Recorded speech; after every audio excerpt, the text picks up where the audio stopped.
காலை வணக்கம்ப்பா. இன்றைக்கி நம்ம பார்க்க போகிறது பார்த்தா சிறுநீர் உருவாகும் முறை.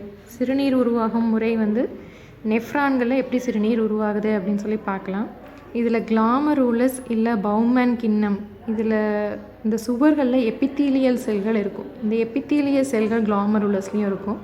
அந்த கிளாமருலஸில் இருக்கக்கூடிய எபித்தீலியல் செல்கள் மூலமாக ரத்தம் பாய்ந்து அதிலிருந்து வடித்திரவம் உருவாக்கப்படுகிறது. அப்போ சிறுநீரகத்தில் உருவாக்கக்கூடிய வடித்திரவம் தான் சிறுநீர் உருவாகும் முறை. அப்போது இந்த கிளாமருலஸ் வடித்திரவம் அப்படின்னு இதை பேர் நம்ம சொல்கிறோம். இந்த கிளாமருலஸ் வடித்திரவம் இங்கே இந்த கிளாமருலஸ்லேருந்து கீழே இறங்கும்போது அண்மை சுருள் வழியாக போகும். இப்போ இந்த அண்மை சுருள் வழியாக போகும்போது அங்கே நடக்கக்கூடிய நிகழ்வுக்கு பேர் குழல்களில் மீள உறிஞ்சுதல். அதாவது திரும்ப அந்த நீரையும் அதில் உள்ள சத்துக்களையும், இரத்தத்தில் உள்ள சத்துக்களையும் இந்த நுண்குழல்கள் வந்து திரும்ப உறிஞ்சிக்கிறது. அதனால் அதுக்கு பேர் வந்து குழல்களில் மீள உறிஞ்சுதல். அதில் என்னென்ன சத்துக்கள் உறிஞ்சப்படுது அப்படின்னு பார்த்தோம்னா குளுக்கோஸ், அமினோ அமிலம் மற்றும் பொட்டாசியம். ஸோ இந்த மாதிரியான மினரல்ஸும் தாது பொருட்களும் அதே மாதிரி குளுக்கோஸும் அமினோ அமிலமும் இதில் வந்து மீள உறிஞ்சப்படுது. அதோட நிறைய நீர் சத்துக்களும் அதில் உறிஞ்சப்படுகிறது. இதுக்கு அடுத்த நிகழ்வை பார்த்தோம் அப்படின்னு பார்த்தோம்னா குழல்களில் சுரத்தல். இந்த குழல்களில் சுரத்தல் அப்படின்றது இது வந்து சேய்மை முனை சுருள் போகும்போது அதில் வந்து நம்மளுக்கு பொட்டாசியம் அப்படின்ற அயனி வந்து சுரக்குது. அது மட்டுமல்லாது பொட்டாசியம் மட்டுமல்லாது ஆஸ்பிரின் மற்றும் பெனிசிலின் போன்ற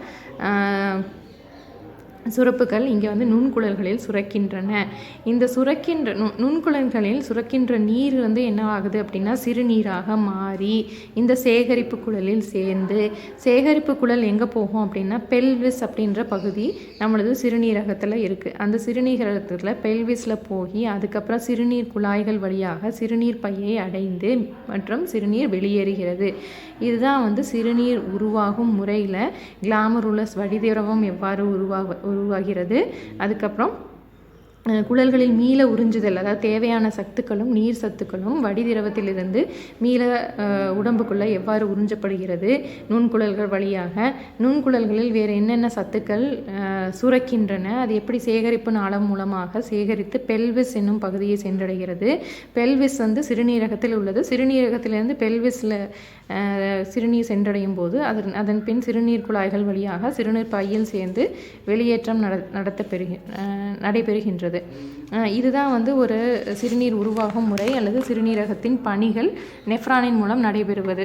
இதில் நம்ம ஒரு குறிப்பிட்ட தகவல் பார்க்கணும் அப்படின்னு பார்த்தோம்னா இரு சிறுநீரகங்களிலும் மொத்தம் 2 மில்லியன் நெஃப்ரான்கள் உள்ளன. அந்த 2 மில்லியன் நெஃப்ரான்களும் எத்தனை வடிதிரவத்தை வடிகட்டுதுன்னு பார்த்தோம்னா 170 180 லிட்டர் இரத்தத்தை வடிகட்டுகின்றன. அதில் 99% வந்து மீள உறிஞ்சப்பட்டு ஒரே ஒரு சதவீதம் மட்டும்தான் வந்து சிறுநீராக மாறுகிறது. இது இதில் கொடுத்துருக்க தகவல். அதுக்கப்புறம் கூழ்ம பிரிப்பு அப்படின்றது என்ன அப்படின்னா சிறுநீர் வந்து தனது வடிகட்டும் பணியை இழக்கும் போது, வடிகட்டும் திறனை இழக்கும் போது சிறுநீர் பழுதடைகிறது. அந்த சிறுநீர் பழுதடையும் போது அதை சரி செய்வதற்காக கூழ்ம பிரிப்பு அல்லது டயாலிசிஸ் அப்படின்ற ஒரு சிகிச்சை முறையை நாம் செய்கிறோம். அந்த சிகிச்சை முறைக்கும் பலனளிக்காத நிலையில் மாற்று சிகிச்சைகள், மாற்று சிறுநீரகம் பொருத்தப்படுகின்றது.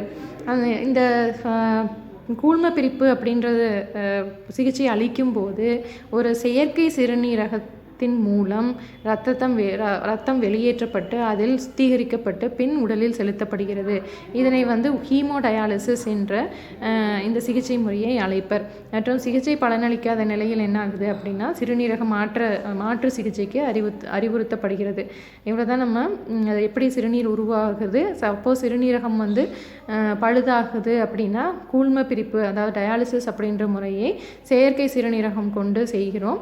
அப்படி சிகிச்சை பலனளிக்காத நிலையில் நம்ம சிறுநீரக மாற்று சிகிச்சை செய்கிறோம். ஸோ இந்த வகுப்பில் நம்ம வந்து கழிவு நீக்க மண்டலம் முழுசாக முடிச்சாச்சு. இனி அடுத்த வகுப்பில் வேறு சில உறுப்பு மண்டலங்கள் பற்றி பார்ப்போம். நன்றி.